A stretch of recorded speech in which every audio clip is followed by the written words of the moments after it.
So Spider-Man Brand New Day is getting a lot of traction online over the new set photos and all the leaks that are happening with all the various characters that they're thinking of bringing in.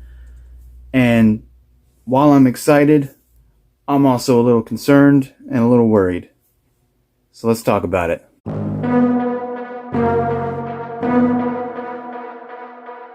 So there's been a lot of buzz about Tom Holland's new Spider-Man suit.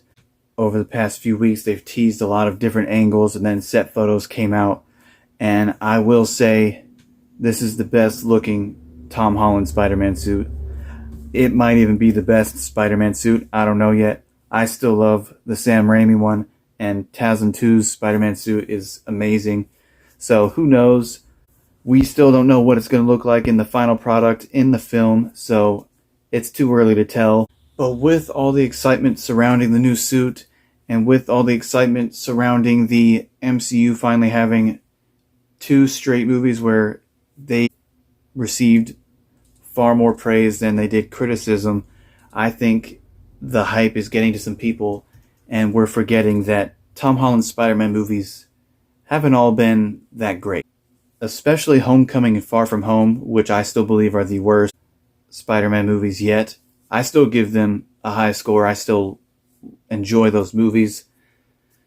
Spider-Man's one of my favorite comic book characters of all time. But when comparing them to the rest of the Spider-Man movies, they're definitely the weakest. And part of that is Tom Holland's Spider-Man doesn't have good story arcs in either of those movies. And they're both overcrowded with side characters and MCU characters. In Homecoming, he's over-reliant on Iron Man. And then in Far From Home, he's got Happy helping him out. He's got Nick Fury, Maria Hill, both just helping him out throughout the way. And then his high school teachers, who say 2 words to him in each movie, have far too much screen time. They're not important to the story. I mean, it's just... And then No Way Home.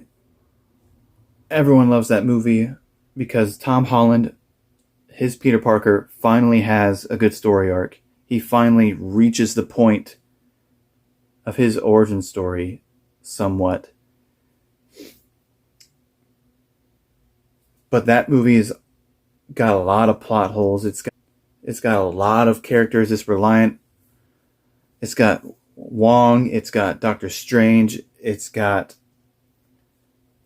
all the characters we love from our childhood, from the Raimi Spider-Man films and the Mark Webb Spider-Man films. It's just... if the other Spider-Man didn't show up and it was the same story, I don't know how well received it would have been. I still love that movie. It's in my top 3 Spider-Man movies all time, I think. Top 5 minimum.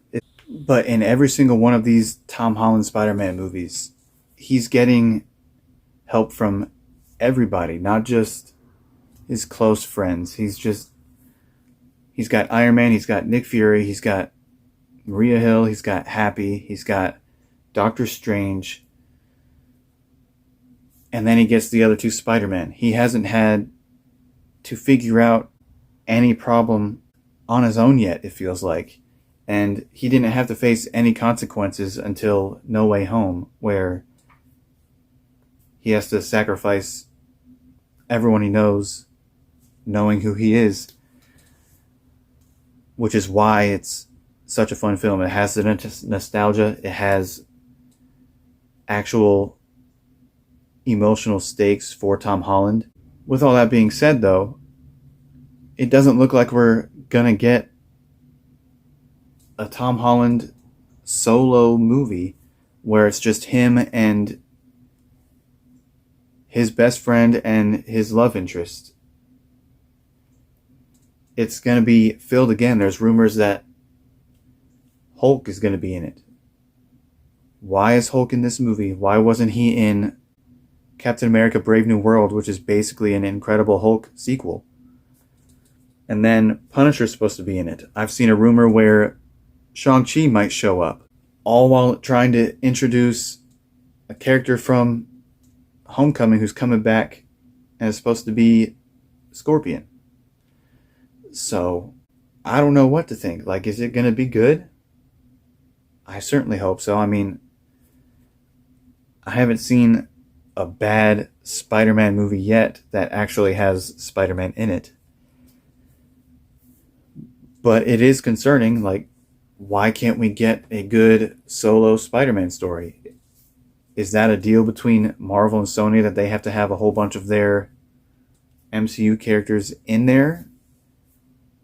I have no idea. But if we didn't like Homecoming, we didn't like Far From Home, we all admit that No Way Home has problems, but because of the actual story arc that he goes on, and because of Toby and Andrew coming back, as well as the Raimi villains, we put that movie much higher on our lists. When in reality, if we take nostalgia out of it, if we had never seen the Raimi Spider-Man movies or the Webb Spider-Man movies, would we still love No Way Home? Or would we think it's too crowded? Why is Tom Holland always needing help from somebody else?